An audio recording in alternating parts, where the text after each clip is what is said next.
चलिए, तो बिना लेट किए हुए स्टार्ट करते हैं स्टूडेंट। जो ह्यूमन हेल्थ एंड डिजीज में हम लोग अभी तक जितने भी डिजीज बैक्टीरियल डिजीज के बारे में देख रहे थे, उसमें 3 डिजीज के बारे में देख चुके थे। आज चौथा डिजीज के बारे में हम लोगों को देखना है, जिसका नाम है लेप्रोसी या हैंसन डिजीज। हैंसन डिजीज क्यों बोला जाता है इसको? क्योंकि हैंसन साहब ने इसको डिस्कवर किया था। लेप्रोसी मतलब क्या होता है? कुष्ठ रोग। लेप्रोसी मतलब कुष्ठ रोग। अब इसका पैथोजन का क्या नाम है? Mycobacterium leprae. ये जो है क्रोनिक इन्फेक्शन इन्फेक्टियस डिजीज है, और इसका जो इंक्यूबेशन पीरियड है 2 से 5 ईयर में आता है।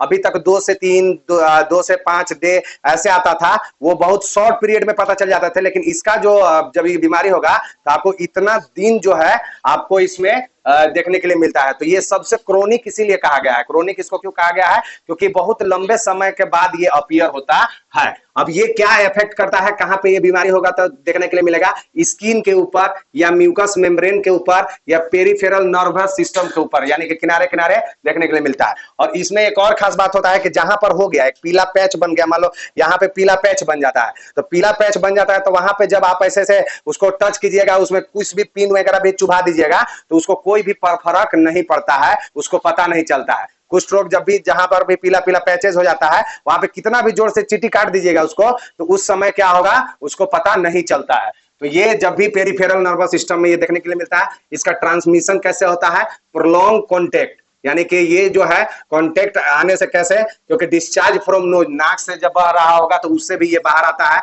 माउथ से, किसी का ये स्पीकिंग से, बोलने से, ब्रोकन स्किन लीजन, या और कहां से फैल सकता है ये? जहां पे उसका कट फट गया है वहां से। इसको कोढ़ की बीमारी भी कहा जाता था। इसको जब भी बीमारी आया था तो इसको माना जाता था कि बहुत सारे मतलब इसको गांव से निकाल दिया जाता था, कि भगवान का एक इसके ऊपर क्या हो गया है कि मतलब एक अलग माने इस पर भगवान इसका माने पापों का सजा जन्म में ही दे दे रहे हैं। तो इस तरह से ये माना जाता था। इसका सिम्टम्स क्या है? हाइपोपिगमेंटेशन स्किन, यानी कि हाइप, जैसे हम लोगों का ये मान लीजिए ब्राउन कलर या ब्लैक कलर का है, तो उसमें कैसा हो जाएगा? व्हाइट कलर का हो जाएगा। हाइपोपिगमेंटेड स्किन पैचेस, एकदम चकता चकता देखने के लिए मिलेगा।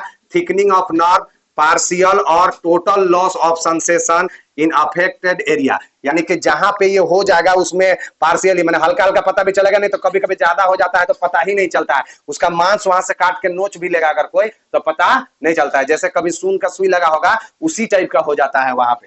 तो इस तरह से हो जाता है। रैसेस पड़ते हैं, फिस्टुला होता है, नोड्यूल्स बनते हैं, अल्सर हो जाते हैं, और डिफॉर्मिटीज ऑफ डिजीज, यानी कि उंगली और पैर के अंदर डिफॉर्मिटीज बढ़िया से काम नहीं करेगा। सेंसेशन पता ही नहीं चलेगा, गर्म ठंडा कुछ भी नहीं पता चलेगा। इस तरह से इसका टेस्ट क्या होता है? लेप्रोमीन स्किन टेस्ट से पता चल जाता है कि लेप्रोसी है कि नहीं। दूसरा, और इसका ट्रीटमेंट क्या है? तो इसको डेप्सोन दिया जाता है, यानी कि ये एक ट्रीटमेंट नहीं है, एक दवा इसमें नहीं दिया जाता है। इसमें दवाओं का एक ग्रुप होते हैं, जो बहुत सारे दवा को मिला करके दिया जाता है। उसको क्या बोलते हैं? DDS, di amino diphenyl sulfone multi drug therapy कहा जाता है। और ये इसका डिस्कवर हैंसन ने किया था। और एंटी लेप्रोसी डे कब मनाया जाता है? लास्ट जनवरी को मनाया जाता है। और थोड़ा सा इसके बारे में बता दे रहे हैं कि गवर्नमेंट जो है इसके लिए फ्री में इलाज करती है। कहाँ पे? सरकारी हॉस्पिटल में बिल्कुल फ्री में एक अलग वार्ड बना हुआ है इसमें। और उसमें जब भी आपको ये हो जाता है तो उसको जांच पड़ताल करके और उसको अलग से दवाएं दी जाती है, पूरा पूरा ध्यान रखा जाता है। अब आइए, अगला जो बीमारी है हमारा वो क्या है?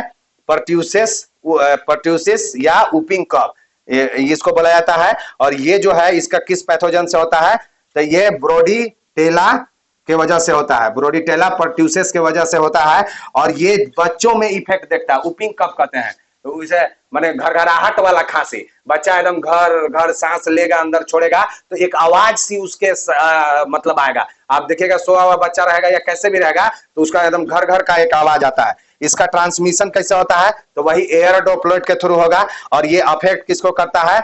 ये रेस्पिरेटरी पैसेज के थ्रू जाता है। और ये भी क्या करता है? बहुत ज्यादा अगर समय से हो गया तो उस कंडीशन में क्या देखने के लिए मिलता है स्टूडेंट? कि वो जाम हो जाता है रेस्पिरेटरी पैसेज, ऊपर वाला एरिया, और उससे बच्चा सांस नहीं लेने पाता है। तो ये निबुलाइजर वगैरह बताए थे कि उस कंडीशन में भी, डिप्थीरिया के कंडीशन में भी लगाया जाता है। और यहाँ पर भी लगा करके ऑक्सीजन दे करके तब जब बच्चे को क्या किया जाता है? ठीक किया जाता है। अब देखिए इसका सिम्टम्स क्या होगा जब बच्चा के अंदर हो जाएगा, तो क्या क्या होगा? सीवियर कफ होगा, वो शार्प ऊपिंग, यानी कि शार्प खांसेगा खूब, लेकिन घर घर आवाज आएगा, बोलेगा, बतियाएगा या सांस भी लेगा ना तो एक आवाज आता है। कभी कभी आप भी देखने के लिए ऐसा महसूस किए होंगे कि आपको भी ऐसा महसूस है, जब बहुत ज्यादा खांसी हो जाता है तो बोलने बतियाने के बाद एक आवाज सी अलग सी आने लगती है। उसी तरह से इंटेंस इंस्पायरेटरी साउंड प्रोड्यूस होता है, बुखार चढ़ जाता है और सांस लेने में बड़ी दिक्कत होता है।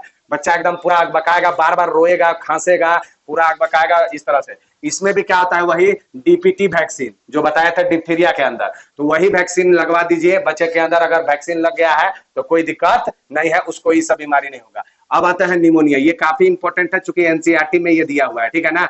निमोनिया क्या है, ये किसके वजह से होता है, स्ट्रेप्टोकोकस निमोनी के वजह से होता है, और ये डिप्लोकोकस निमोनी या हीमोफिलस इन्फ्लुएंजा के वजह से भी देखने के लिए मिलता है। और ये क्या करता है, अफेक्ट करता है एल्वलाई को, ब्रोंकियोल्स को। ये इंपॉर्टेंट बात है, एल्वलाई और ब्रोंकियोल्स। अभी तक जितना भी बीमारी पड़े respiratory tract, upper respiratory tract में होता था, लेकिन ये जो बीमारी है कहाँ पे होगा, लोअर रेस्पिरेटरी ट्रैक के अंदर होगा। जहां पे एल्वलाई और ब्रोंकाइल्स है वहां पे क्या होता है कि वो लोअर रेस्पिरेटरी ट्रैक के अंदर होगा। और उसके अंदर जैसे ये मान लेते हैं एल्वलाई है, तो इसके अंदर ये तो खाली जगह रहता है ना, जिसमें O2 क्या होता है, इस तरह से एक्सचेंज होता है। O2 इधर जाता है और CO2 अंदर आता है। अब इमेजिन करो इसमें पानी भर जाए, अब पानी भर जाएगा, बैलून में जैसे पानी भर दो, और उसमें क्या होगा कि एयर पास करना अगर चाहिएगा इसमें, तो ये नहीं होने पाता है। तो इसमें वही होता है, फ्लूइड भर जाता है और सीवियर प्रॉब्लम इन रेस्पिरेशन, बच्चों में ये सांस लेने में बड़ी दिक्कत होने लगता है। अब उसमें पानी भर गया, जहां पे गैस एक्सचेंज होना था वहां पे पानी भर गया, इसलिए दिक्कत होता है। तो इसमें भी न्यूबिलाइजर लगा करके उसमें गर्म हवा को डाला जाता है अंदर में, ताकि वो भाप बन करके और उड़ सके। तो भाप बनेगा, गर्म होगा पानी तो भाप बन जाएगा तुरंत, तो इससे उड़ जाता है, तो बच्चों में राहत मिलता है इस तरह से। और ये कितने दिन में पता चल जाता है, 1 से 3 दिन के अंदर पता है। इसका ट्रांसमिशन कैसे होता है, एयर ड्रॉपलेट के थ्रू, वही छींकेगा खांसेगा तो उसमें जो निकलता है छींकने खांसने से जो फ्लूइड, उसी को एरोसोल कहा जाता है। और ये इन्फेक्टेड पर्सन के छींकने खांसने से होगा, या इन्फेक्टेड पर्सन के sharing glass and the utensil with the infected person, यानी कि ग्लास को शेयर करो या पेन पेंसिल या किताब को शेयर करिएगा, तो या डोर को, जैसे क्या होता है कि कोई कोई छींकता है तो हाथ ऐसे रोक लेता है, हाथ से ऐसे करके और दरवाजा खोल दिया, या पेंसिल किसी को दे दिया, पेन किसी को दे दिया, तो जो उसको अभी बीमारी हुआ था तो क्या होगा कि उसमें लग गया, और कोई भी अगर इसको छुएगा तो फिर क्या देखने के लिए मिलता है, उसको भी उसके हाथ में चला गया और वो अपने आंख मुंह में ऐसे पकड़ेगा तो उसको भी इस तरह का हो जाता है, ठीक है। तो ये इसमें देखने के लिए मिलता है। तो ये चीज ध्यान में रखनी है कि छींकना जब भी है, खांसना जब भी है, तो आप एक और उपाय लगा सकते हैं कि आप जब भी छींक आए तो आप ऐसे इस तरह से यहाँ पे हाथ रख करके छींकिए, ताकि दूसरे को, या सबसे अच्छा है कि रुमाल रखिए और ये तरह। और आप अगर फुल स्लीव पहने हुए हैं तब तो कोई दिक्कत ही नहीं है, वो तो फिर उसी में जाएगा। लेकिन छींकने का है, यहाँ से छींकिए। हाथ में क्या होता है कि छींकने से ऐसे कुछ लोग हाथ से ऐसे रोकता है, तो ऐसे रोकने से क्या होगा कि आपको तो हुआ ही, अब जहां जहां छुइएगा वहां चला गया, और उसको जो जो छू लिया उसके बाद उसको इन्फेक्शन होने का डर रहता है। तो ये ध्यान में, इसमें भी क्या होगा, बुखार चढ़ेगा, ठंडा लग के बुखार चढ़ेगा, खांसी होगा, बहुत वीकनेस होगा, बस सांस लेने में दिक्कत होगा, और गैस खासकर एक्सचेंज नहीं होने पाएगा, माथा में हेडेक रहेगा। और सीवियर केसेस में ये देखने के लिए मिलता है बच्चों के अंदर कि उसका लिप और उसका फिंगर नेल जो है, नाखून उसका कैसा होने लगता है, ब्लूइश होने लगता है। इस बीमारी को बोलते हैं साइनोसिस बोला जाता है। क्या बोला जाता है, साइनोसिस। एकदम ब्लू कलर का बचाव हो जाता है, तो इस तरह से ब्लू ब्लू दिखने लगता है। अब इसका बचाव क्या है भाई, तो शुक्र मनाइए कि इसका भी वैक्सीन अवेलेबल है, जैसे निमोनोकोकल वैक्सीन, HIV वैक्सीन और हीमोफिलस इन्फ्लुएंजा वैक्सीन भी इसमें दिया जाता है। और इसका ट्रीटमेंट क्या करेंगे, इसका एंटीबायोटिक देंगे, हो जाने के बाद एंटीबायोटिक दीजिएगा तो ये बीमारी ठीक हो जाएगा, ठीक है। अब इधर आइए, जो अगला है हमारा, ये स्कारलेट फीवर क्या है, स्ट्रेप्टोकोकस पायरोजेंस के थ्रू होता है, अपर रेस्पिरेटरी इंफेक्शन है, एंड इफेरिंग्स के ऊपर होता है, यानी कि ये भी लंग्स के नीचे नहीं होगा, कहां पे होगा, अपर रेस्पिरेटरी ट्रैक्ट में होगा। ये भी एयर ड्रॉपलेट्स के थ्रू फैलता है, वही छींकने खांसने से फैलेगा। इसमें भी क्या होता है, फीवर, कफ, लेकिन इसमें सबसे क्या देखने के लिए मिलता है, इंपॉर्टेंट, उधर भी लगभग सेम है, लेकिन इसमें एक स्पेशल क्या मिलेगा, गूज पिंपल्स, यानी कि ये आंख मुंह में जो पिंपल्स है ना, वो बड़ा बड़ा इसे दिखेगा, चेहरा से पिंपल्स भी नहीं है, सर्दी खांसी तो रहता ही है, और पिंपल्स भी निकलना चालू हो जाता है। और रैशेज ऑन स्किन, ऐसा लगेगा एलर्जी हो गया है, पूरा एकदम एलर्जी हो गया है, पूरा बॉडी के ऊपर दाना दाना निकल जाएगा, इसको रैशेज हो जाता है। तो इसका मेन यही पहचानने का है, फीवर और कफ तो सब में होगा, लेकिन गूज पिंपल्स अगर डेवलप हो गए तो उसमें हम लोग बोलते हैं कि उसको स्कारलेट डिजीज हो गया। अब इसका टेस्ट क्या है, डिक टेस्ट कहलाता है। क्या कहलाता है इसका, डिक टेस्ट। अब अगला जो बीमारी है हमारा टेटनस है, इसको लॉक जॉ डिजीज भी बोलते हैं, काफी इंपोर्टेंट है स्टूडेंट।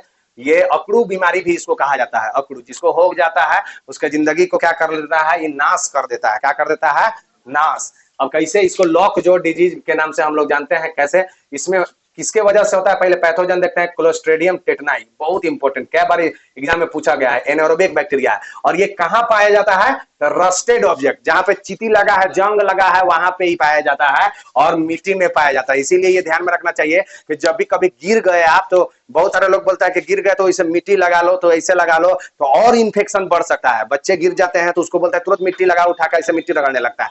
तो मिट्टी रगड़ना नहीं है, क्योंकि मिट्टी के अंदर क्या है, क्लोस्ट्रीडियम टेटनाई, और वो क्या करेगा, मिट्टी के अंदर पाया जाता है और रस्टेड के ऊपर पाया जाता है। तो ये क्या करेगा, उसके अंदर चला जाएगा। अब ये कैसे ट्रांसमिशन होता है, तब घाव हो गया है, गिर गए हैं, एक्सीडेंट हो गया है, तो एक्सीडेंट होने के बाद टेटनस वाला एकदम कंफर्म देते हैं। क्यों, क्योंकि रोड एक्सीडेंट हुआ है तो जमीन पर गिरा है, तो मिट्टी में तो ही पाया जाता है, तो चांस टेटनस का तुरंत ज्यादा रहता है। तो ये ओपन वाउंड यानी कि ओपन घाव है, खुला घाव है, वहां से होने का डर रहता है। इम्प्रॉपर स्टेरलाइज सर्जिकल इंस्ट्रूमेंट, बहुत सारे ऐसे इंस्ट्रूमेंट जो डॉक्टर्स के पास, हम लोगों के पास रहता है, उसका पूरा स्टेरलाइजेशन प्रोटोकॉल फॉलो किया जाता है। एक में यूज किया तो दूसरा में पूरा स्टेरलाइज करके करना है, नहीं करेंगे तो उसमें क्या होता है कि उससे भी एक दूसरे से फैल सकता है। और इसमें सबसे खास बात क्या है कि ये एक, जब ये चला जाएगा हमारे शरीर के अंदर, तो क्या करता है कि न्यूरोटॉक्सिन रिलीज करता है, जिसको क्या बोलते हैं, टेटनोस्पाज्मीन। अब ये क्या करता है, हमारे न्यूरोमस्कुलर जंक्शन पर अटैक करता है, यानी कि जहां जहां न्यूरोमस्कुलर माने नस और नर्व का जंक्शन है, मांस और नर्व का जंक्शन है, वहीं अटैक करेगा। तो इससे क्या होता है कि स्केलेटल मसल्स, वॉल्यूंटरी मसल्स में पेनफुल स्टिफनेस होता है, जैसे नेक है। अब ऐसे, अब यहाँ पे जो है सब ये सब हम लोग कंट्रोल कर लेते हैं। वॉल्यूंटरी मतलब क्या होता है, जो हम लोग कंट्रोल कर लेते हैं। तो अभी क्या होगा कि गर्दन में स्टिफनेस आएगा, तो ऐसे ऐसे हो जाएगा, एकदम अकड़ जाएगा। मुंह खुला है तो ऐसे मुंह खुला रह जाएगा, हाथ ऐसे अकड़ रहा है तो ऐसे अकड़ रह जाएगा। तो इस तरह से मोड़ नहीं पाएगा वो, इस तरह से ये मोड़ नहीं पाएगा। तो न्यूरोमस्कुलर जंक्शन में ये अटैक करता है, और ये भी स्केलेटल और वॉल्यूंटरी मसल्स जहां जहां पर है वहां वहां ये अटैक करता है। और उसीलिए क्या होता है कि अगर सो गया पेशेंट तो पूरा तड़पते रहता है। और इस तरह से वो अकड़ू रोग क्यों कहा जाता है, इसमें एकदम पेशेंट बिल्कुल अकड़ जाता है, ये वाला जो पोर्शन है एकदम पूरा ऐसे तना जाएगा और नीचे ऐसे बैठेगा ही नहीं। जैसे हम लोग एकदम ऐसे रहते हैं ना, तो ऐसे ही रहना चाहेगा, वो एकदम अकड़ जाएगा एकदम पूरा ऐसे, और उसमें नीचे ऐसे पूरा बैठता ही नहीं है। उसको कितना सुताओगे तो फिर से वैसे हो जाएगा ऐसे, ये इस तरह से ऐसे हो जाएगा, इधर सर हो जाएगा, इधर पैर, तो बीच में ऐसे उठ जाता है ऐसे, अकड़ू एकदम पूरा अकड़ गया। कोई भी पैर हाथ अगर चाहोगे तो ऐसे सीधा नहीं कर सकते हो, इस तरह से हो जाता है। तो ये ध्यान में रखना है, इसीलिए जब भी गिरे ये इस तरह से। अब इसमें क्या होता है, सिम्टम्स क्या होता है, पहले इरिटेबिलिटी, रेस्टलेसनेस, पूरा एकदम चैन नहीं लगेगा, डिफिकल्टी इन च्यूइंग, चबाने नहीं पाइएगा, थक जाइएगा चबाते चबाते, सोलोइंग में थोड़ा सा गर्दन में निगलने में आपको दिक्कत होने लगेगा। और ये बीमारी कितने से कितने दिन में देखने के लिए मिलता है, 4 डेज से 3 वीक जाते जाते तक ये मिलता है। और ये कहां पे देखने के लिए मिलता है, ये कहां पे देखने के लिए मिलता है भाई, तो ये घोड़े के अंदर, हॉर्स के अंदर ये आराम से जिंदा रहता है, उसके इंटेस्टाइन के अंदर। और उसी के अंदर हम लोग क्या करते हैं कि इसका हम लोग जब भी इसका सीरम वगैरह बनाते हैं ना, इसका माने एंटीबॉडीज बनाते हैं, तो उसी घोड़े के अंदर हम लोग बनाते हैं, क्योंकि घोड़ा को ये इफेक्ट नहीं करता है। तो ये घोड़ा के अंदर आराम से बिना उसको नुकसान किए हुए उसके इंटेस्टाइन में रहता है। अब देखिए इसका बचाव क्या है, तो 2 तरह से होता है। एक हो गया कि जैसे आप देखिएगा कि डिलीवरी पेशेंट वाले जो फीमेल है उसको पहले ही टेटनस का दिया जाता है, या कुछ लोग पहले ही टेटनस का बोलते हैं कि हो सकता है कि हम फलाना जगह जा रहे हैं, गिर जाए या कुछ हो जाए, आने में लेट हो जाए, तो वहां हम टेटनस नहीं, जैसे घूमने जा रहा है कोई, या कोई पहाड़ चढ़ने जा रहा है, तो वैसे कंडीशन में क्या होगा कि वो गिर सकता है, चोट लग सकता है, या खेलने जा रहा है उस तरह से, तो वो पहले ही लगा लेता है इस तरह से कि अगर मिट्टी में हम गिरेंगे तो वो लग जाने के बाद क्या होगा। तो अगर पहले लगाना है तो वो कौन सा लगेगा, डीपीटी वैक्सीन लगेगा, टेटनस टॉक्सोइड एक्टिव इम्यूनिटी, वही डीपीटी याद है ना, वो लगेगा पहले अगर लगेगा तब। लेकिन जब हम गिर गए, एक्सीडेंट हो गया और अब हमको लगाना है, तो उस समय कौन लगता है, ये हमारा एंटी टेटनस सीरम। तो आपको दुकान में लेने जाना है तो ये जरूर बात बोलना है, उसको ये सब पता नहीं है, दुकानदार को ये सब बिल्कुल पता नहीं रहता है, बहुत सारे दुकानदार लोगों को, कि पहले लगाने वाला है कि बाद में लगाने वाला का है। अगर जो वेल होगा, जो बढ़िया फार्मा पढ़ा होगा या जान रहा होगा, वो अच्छे तरीके से बता सकता है, नहीं तो वो ई वाला दे देगा या ई दे देगा, समझे ना। तो ऐसा नहीं है, आप ये ध्यान रखिएगा कि बाद में ज्यादातर हम लोग यही वाला लगाते हैं, एंटी टेटनस सीरम वाला ही लगाते हैं। ये पैसिव इम्यूनिटी है, इसमें हम इंतजार नहीं कर सकते हैं। इसमें क्या होता है कि बॉडी में पहले डाल दिया, हमारे बॉडी में गया और उसको मार करके और हमारा एंटीबॉडी बना कर रखेगा, फिर कभी अगर अटैक होगा तो उसको मारेगा, ठीक है। लेकिन ये क्या होता है कि इंतजार नहीं करता है, एंटी टेटनस सीरम इंतजार नहीं करता है, ये डायरेक्ट हम लोग रेडीमेड दे दिए कि भैया अब हम इम्यूनिटी बनने का इंतजार नहीं करेंगे, डायरेक्ट क्या करेंगे, अटैक करेगा और इसको डायरेक्ट खत्म करेगा बिना नुकसान किए हुए, ठीक है। अब आइए अगला जो बीमारी है टीबी या ट्यूबरकुलोसिस इसको बोलते हैं। शॉर्ट में टीबी इसको बोला जाता है और लॉन्ग में इसको ट्यूबरकुलोसिस। इसको कंजप्शन डिजीज भी कहा जाता है या कोच डिजीज। कोच एक साइंटिस्ट है, उन्होंने इसका डिस्कवर किया था बैक्टीरिया का, तो इसीलिए कोच डिजीज भी कहा जाता है। इसको कंजप्शन डिजीज क्यों कहा जाता है? ऐसा बहुत सारे ये डिजीज है, ये एक ऐसा बीमारी है स्टूडेंट के बहुत सारे ह्यूमन को कंजम्स कर गया है, माने खा गया है, बहुत सारे ह्यूमन का जिंदगी को बर्बाद कर दिया है। अगर आप 3 इडियट देखे होंगे तो 3 इडियट में जो वो कौन था, सरमन जोशी, उसके फादर जो नहीं दिखाता है कि जब इन लोग घरे जाता है तो कैसे उठा करके जबरदस्ती खिलाता है, तो याद करो टीबी का उसमें पेशेंट होता है। ठीक है, तो इस तरह से इसका पैथोजन का क्या नाम है, माइकोबैक्टीरियम ट्यूबरकुलोसिस, याद रखना है, हमेशा पूछा जाता है।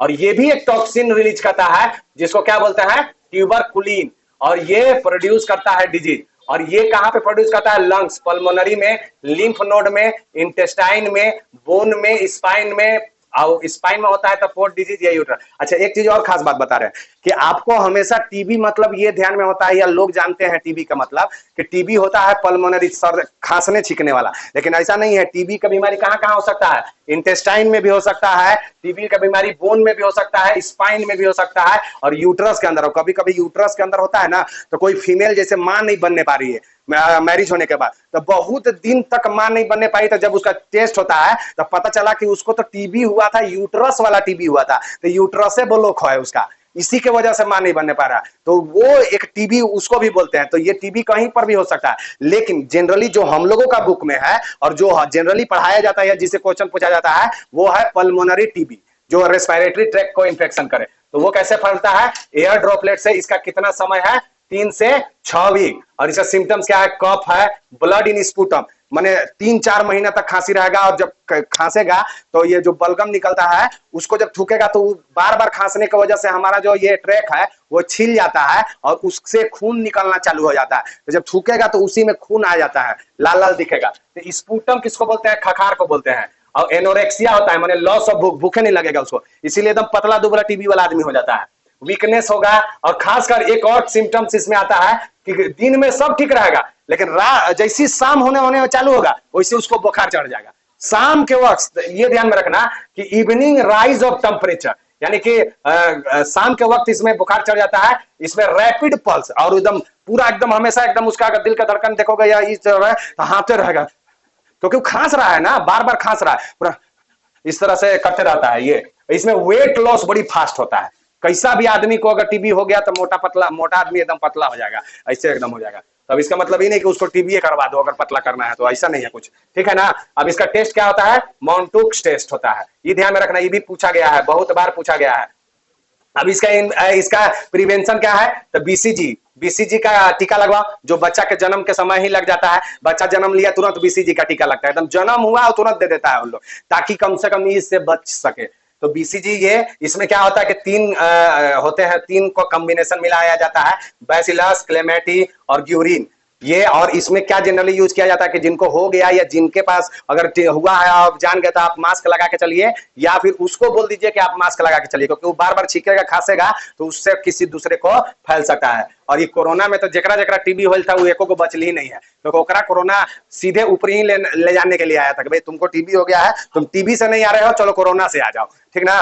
तो उसको कोरोना से, अब इसके लिए इलाज क्या है, तो वही है, इसके लिए भी कोई एक दवा नहीं दिया जाता है, मल्टीपल ड्रग दिया जाता है, जिसको डॉट्स बोला जाता है। डॉट्स मतलब कुछ लोग समझते हैं कि दवाइये का नाम है, नहीं, डॉट्स एक थेरेपी का नाम है जिसमें बहुत सारे ड्रग को दिया जाता है, मल्टी ड्रग थेरेपी बोला जाता है। और टीबी डे कहिया मनाया जाता है, 24 मार्च को मनाया जाता है। तो आज के लेक्चर को इतना ही रहने देते हैं, मिलेंगे नेक्स्ट लेक्चर में, तब तक के लिए थैंक यू।